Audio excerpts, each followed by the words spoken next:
Hi, everyone. Welcome to Monetize Your Message. This is our 13th episode, and we are here with Jess Rodriguez, and we're super excited. I feel like we say this every time, but Jess is one of our favorite people, and it's because we keep bringing our favorite people onto the show, and it's super exciting.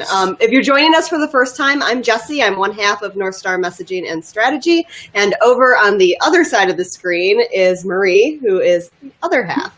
And so Jess gets to sit between us today.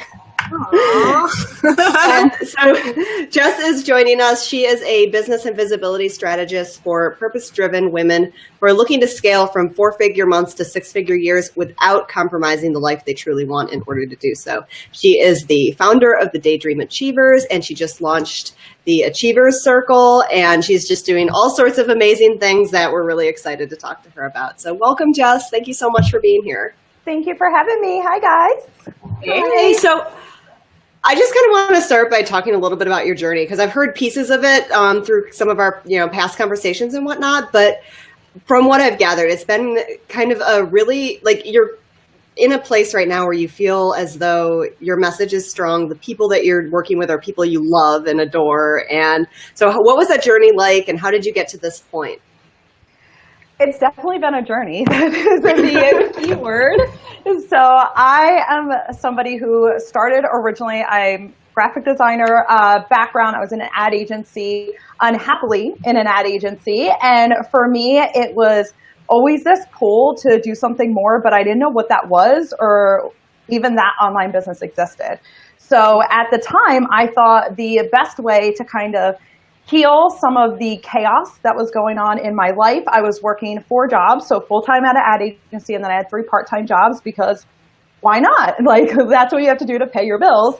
And we were in $120,000 worth of debt on top of that. So I started to do the only thing I thought I could do at the time, and that was just to work on myself. So I started working on my health, my wellness, my fitness, all that good stuff. And because I had no friends or family that gave any F's about what it was I was doing, I decided to make a business page over on Facebook just to go, hey, I bet if people are into fitness, they'll want to hear me talk about it 24/7. So that's the only reason why I did that. I had no idea that online business existed or that there was potential there. I just knew it was an outlet for me that was positive in my life at the time with everything that was going on. 2 months after that, I was showing my progress and my transformation, and I was just sharing this journey, not even realizing I was sharing a message at the time. It was, hey, I always struggled with food my whole life. Here's just what's working for me right now. I'm learning about clean eating. I totally ate this bar and didn't realize it's actually crappy for you. And I was just sharing that with whoever was going to listen at the time. And a few months in, somebody approached me saying, you can make this a business online. And I'm like, people get this. All I'm doing is I'm totally not perfect. I'm totally no Instagram fitness chick. But I do really like helping people and showing others that if I could do this with all the chaos in my life, then they probably could do it too. So that's where I stepped into my first online business in the health and wellness space. And within that first year, I actually made enough to replace all of the income. So my full-time job along with my 3 part-time jobs. So it was about the 11th month mark where I was at my desk and I'm just like, why am I doing this anymore? I pulled up my bank account, pretty much wrote my resignation letter, and that was a new journey for me of being an entrepreneur. From there, we started to phase into a social media business just because there was demand and I was growing and evolving. And from there, the Daydream Achiever started to evolve, where I realized that a lot of the gifts that I had was about empowering women. And that's what I was doing this whole time. And sharing a side of life that not a lot of people were sharing online. So I did have this ability with my messaging to say, look, here's what's really going on. Here's the things that you're not talking about, but I'm going to talk about it. So I'm going to talk about how it's affecting me. And what I started realizing was no matter what business it was, the reason why they grew and they became so profitable is because the power of storytelling and me essentially saying what everyone was thinking, but they were too afraid. So since I was the person just willing to kind of put my stuff out there and say, hey, this is the real journey, this is what I'm going through, then I started to attract people who were just like me, who wanted to better their lives, who wanted to have real freedom in their lives and experience everything that it has to offer. So now my mission is really to help women who are in this kind of like middle spot in their business where, yes, like they've been making some money, but they're working way too hard for it. They're feeling pretty much burnt out. They have a lot of fears that they're not saying publicly just because they're afraid. Like they should be grateful. They should be happy, like all these things. Helping them to realize that not only are they not alone, but that like anything in life, you can change it. So that makes it so my messaging has to go out there and essentially share some of the not so fun parts of my own business along with the successes, right? So that people can see both sides. So yeah, it's definitely been an insane, crazy journey, but somehow it got me here. So I'm good with that. That's awesome. You're totally hitting on one of our favorite secret weapons of messaging, which is all about storytelling and vulnerability. And so can you talk a little bit about like, do you encounter that with your clients or even with yourself still? Do you ever encounter that like residual fear around like bearing your soul a little bit and like talking about those hard moments and the failures? And like, are there some strategies that you use with yourself or your clients to overcome that? Yeah, my biggest thing, and this is like a grounding thing for me throughout my entire business. I used it early on. I still use it now, is I always just go think of the one. So for me, I was always like the person who felt like the oddball, and this could go back to, all through life, but feel like the oddball. So if I just share something that's uncomfortable and one person catches that and goes, oh my God, me too? Like I can also grow from this, then I'm doing my job. So that's kind of what I even encourage my clients to do. If you're sharing a message or a part of your story that you're like, I feel like it's time to share this. I feel like other people are going through this and could benefit from my experience. Then I want you to think like not about any of the negative comments that could happen. Like people from my job had comments, like everybody can have, some negative comments. But if you focus on like the one person that finally feels empowered because you were willing to share a part of yourself that makes you uniquely you, then you're doing your job. So just focus on that and not necessarily the masses or if it's going viral or what the result is going to be. Just like impact one person and call it a day. It's okay. I love that because I think so often we get caught up in that numbers game. We're like, oh, I don't have X number of people on my list or this many people signing up for my programs or whatever it may be. And that just can get in the way sometimes, just like making everything about the quantity rather than the quality and actually being vulnerable and putting yourself out there. Exactly. I want to sorry. I didn't mean to interrupt you. I was just going to quickly remind people if you're joining us live and you have questions for Jess, go ahead and pop them in the comments. Sorry, go ahead. No problem. The other thing that I tend to see, and I know I fell into this before, is I was almost like waiting for the success story. So it's like, oh, I'll share this after the success story. But like, what if you took them through the journey? So the best way that I can kind of share this is our debt. So not only did we start business with over 120 of debt between student loans and credit cards and, all the things, so that didn't include our mortgage, but even as I was in business, I then racked up more debt, right? Because I started buying more stuff. And I didn't know, right? I didn't know the difference. All I knew is that my whole life was in debt. So then when I started switching into more of the business side, I'm like, who am I to be sharing this when we have debt, right? Like, shouldn't I have like this awesome debt-free story and like all these great things and like this big house? And it's like, my life isn't really like that at the point. So what I started doing is I just shared where I was currently. So yes, I'm very aware that we had this debt. I don't like it. It was hanging over my shoulders, which my people could connect with because they also didn't like their debt. And next thing I knew, and this was back when Periscope was first coming out, I started sharing like me selling things. So like I would be at a LA Fitness and I'm like, I'm selling my workout equipment in front of LA Fitness, but guess what? Like, I made $50 and that's going to pay, I think it was probably like MailChimp or something back then, like for the month. So if you don't have money to build your business, I don't want to hear it because I'm doing it right now. So I just started sharing it there, and it was like, these people think like I am like the biggest hack ever. Like, she's selling her stuff like live and teaching us like business strategy. But it was funny because that was like in January of last year. But by that June, we had paid over $65,000 worth of debt.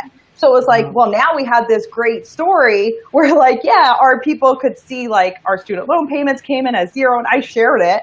But the real beauty of that is that they also saw the other side of it.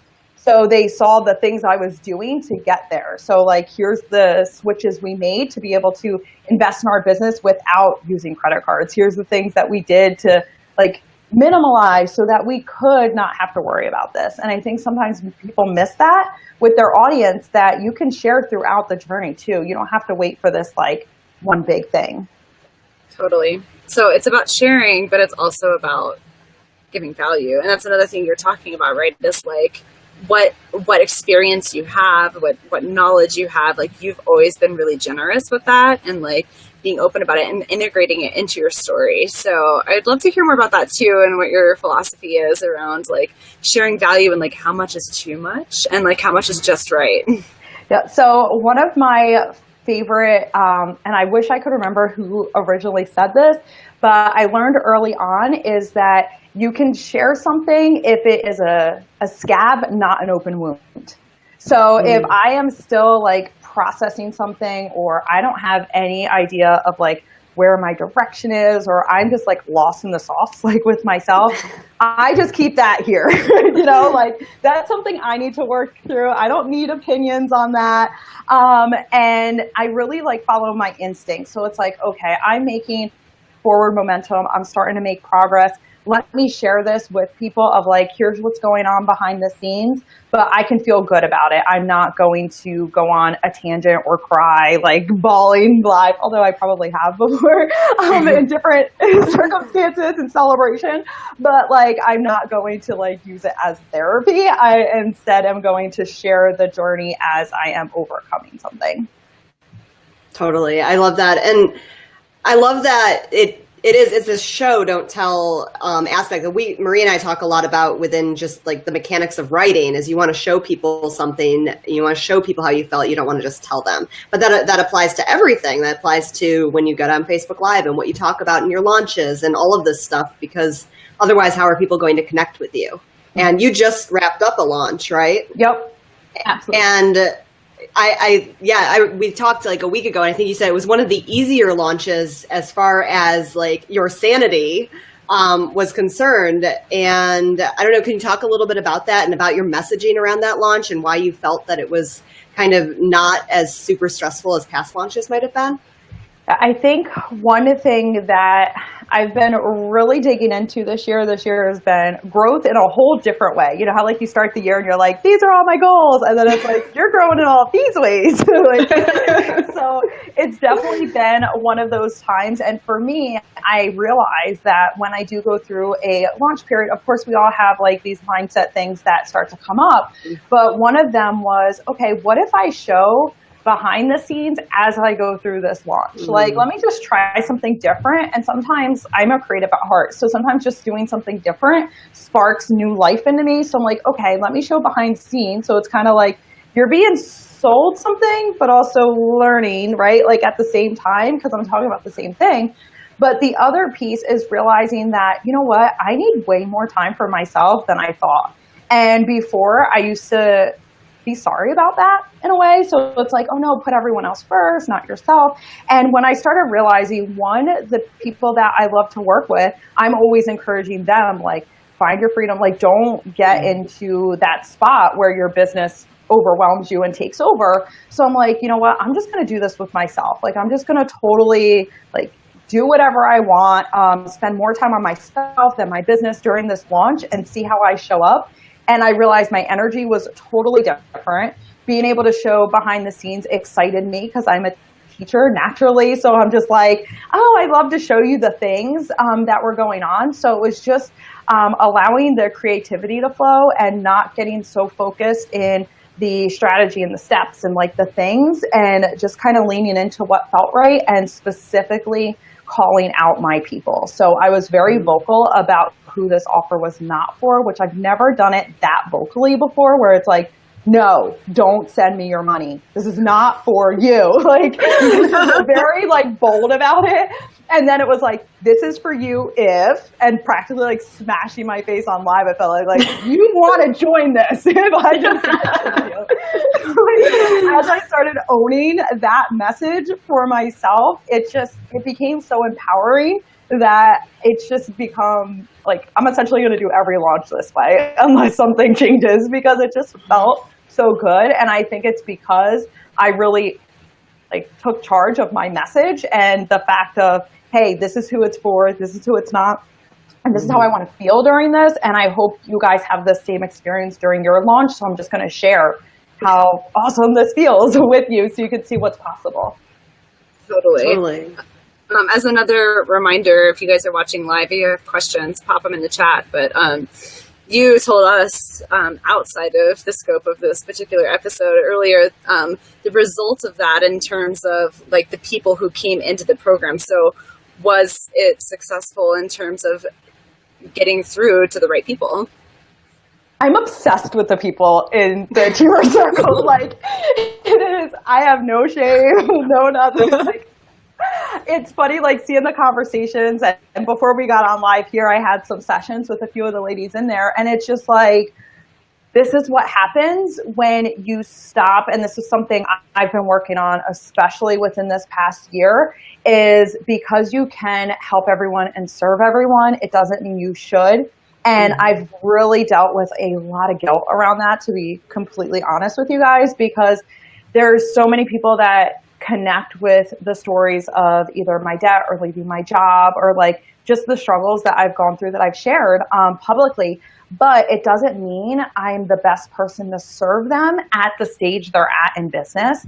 So I had to be able to really go, okay, there's other people that piece lights them up. And I need to be willing to refer and not feel this like inner, I fought it so bad. Like, it's hard to like explain, but as much as people talk about niching down and owning, you know, and all that great stuff when it comes around your messaging, I was really fighting it more because of guilt. So it wasn't fear of not having enough people or anything like that. It was actually guilt of letting people down. So when I went into this launch, I'm like, people aren't going to like this. There's going to be, and I did get some messages about some of the requirements of being in there. Some people aren't going to like this, that I'm specifically catering to like one person in this circle. And I just had to like be willing to trust in that message and just keep getting it out there. And now that I see the result, it's like, I knew this is what everyone meant, but I had to learn the hard way. And now that I learned it, I am totally on board.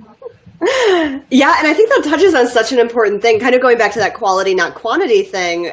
I think one of the hardest lessons that I think any new entrepreneur can learn when they're in those beginning stages is that eventually they do have to niche down. They can't serve everyone because it waters down their message. But it's so hard to, because you're like, but I want everyone to be happy, and I want everyone to learn from me, and I want everyone to get this value that I have to share. And at one point I was a beginner too, so I can speak to that, even if those aren't the people that you want to speak to at that point, or that light you up, as you said. Exactly. And that was something that I will forever take with me now. And now it's almost like, you know, when you have an aha moment and then no one can hold you back, or like when there's a really good sale at a store and like no one can hold you back, that now I'm like, change everything. I want all of it. Like, I was just like on this like huge excitement like burst in my business, and it's, if I just stopped fighting it, right, then it would have came a lot sooner.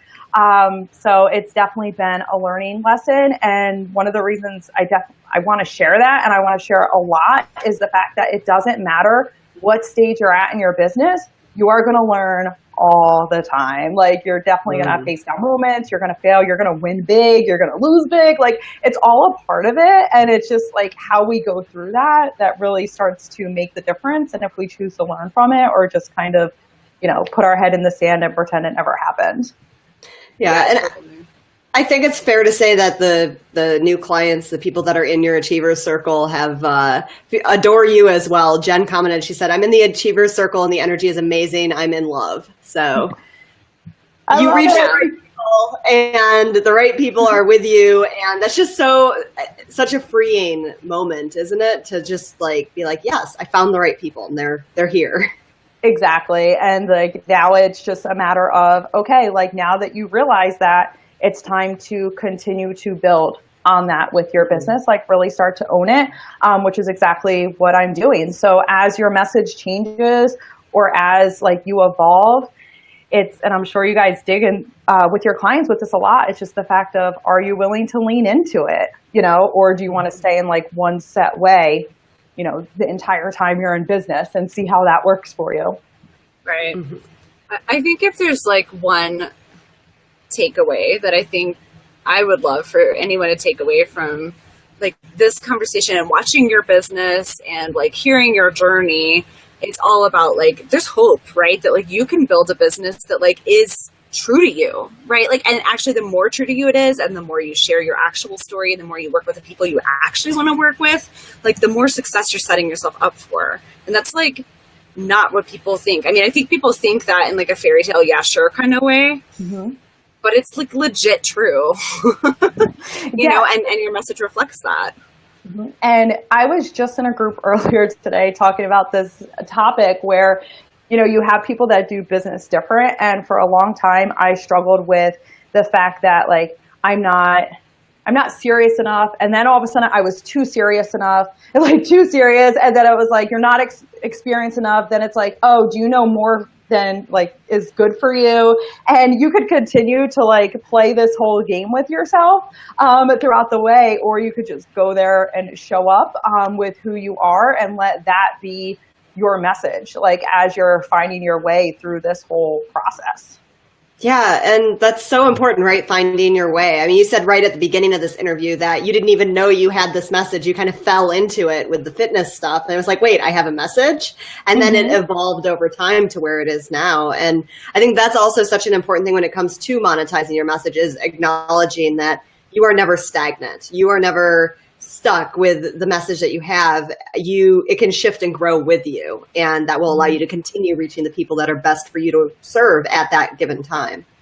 Oh, exactly. Let it happen. So do you have any tips for people who were in that position of pivoting or of shifting? Do you have anything that worked for you with your message? Because that can be a time of a lot of confusion for your clients and your audience, right? Mm-hmm. Yeah, a lot of what I started to do is, the first thing is I looked back at anyone I've worked with. So whether they were engaged in a group that I was in, so a group program, or I worked with them one-on-one or any intensives, and I started writing down, okay, what are all the qualities that the people that I essentially want to keep you in my circle forever have? So these are people that, way after working with them, you still think about them, you still want to know what's going on. I started listing all of those. And then I listed, okay, in my experience, what were things that were never again? So what were experiences that made me go, I'm raising my price. I'm doing this, I'm changing something. I started listing those as well. And just so I could see, okay, what are the commonalities going on right now?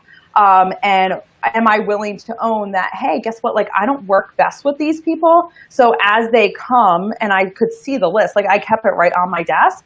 And if people said, hey, are you open for one-on-one work? Or maybe they filled in an application, I had to be willing, even though, no, I could not afford it, was to say no to people. And refer them to whoever I felt, was a better fit, or just a free resource or something that somebody else had that I thought, would be great for what they're saying. So I still wanted to help somebody, but I had to really trust that the people on the left side of the paper were going to come if I was willing to make room for them. And I think that's something at the beginning I say, well, it's easy for people to say that when they're like making money. But the truth is, if you can do that when you really need the money, imagine what is going to happen when you don't. And those people are just coming to you because you trusted in them from the beginning. So I would definitely suggest, one, making that list, and then two, honoring exactly what you wrote there. Like, those are your people right now. So even if you don't know your exact terminology and your exact wording of everything, just what would those people benefit from today? What would that one person with all those traits want to hear? And just talk to that. Like, just keep it super simple in that direction, and you'll start to see everything else unfold along the way.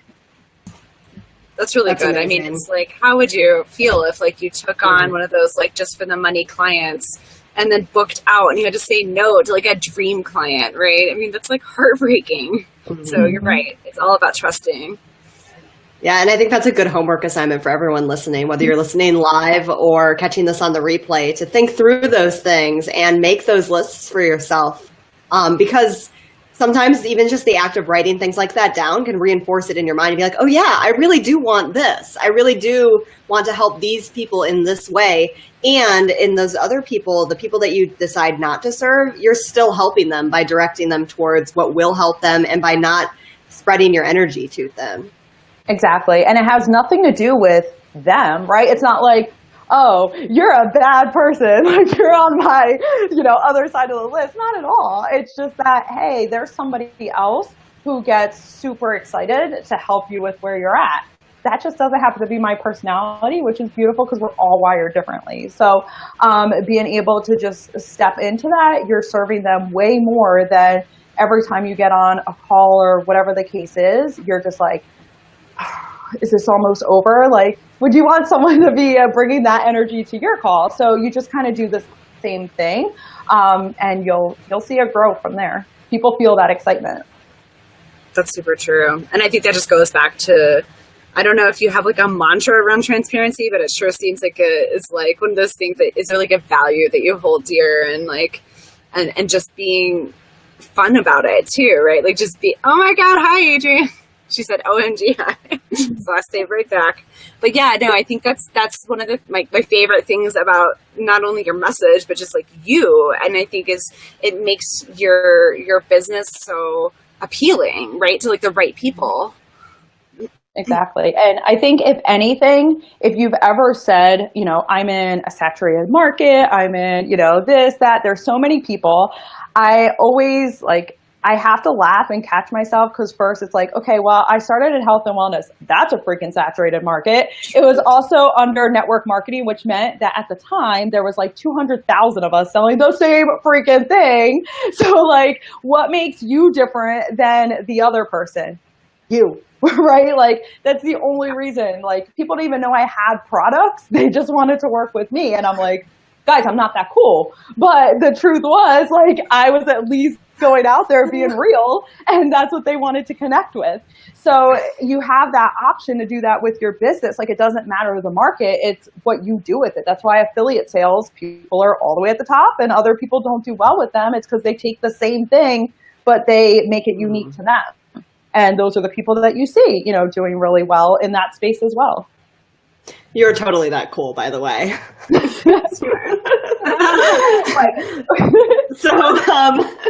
So what's next? I know the Achievers Circle launch is closed. Is that reopening? It's a membership program. So if there are people listening to this who are in that spot where they are making those 4-figure months, they want to get to those 6-figure years, and they're really resonating with your message, what can they do to get in contact with you and to talk about it with you more?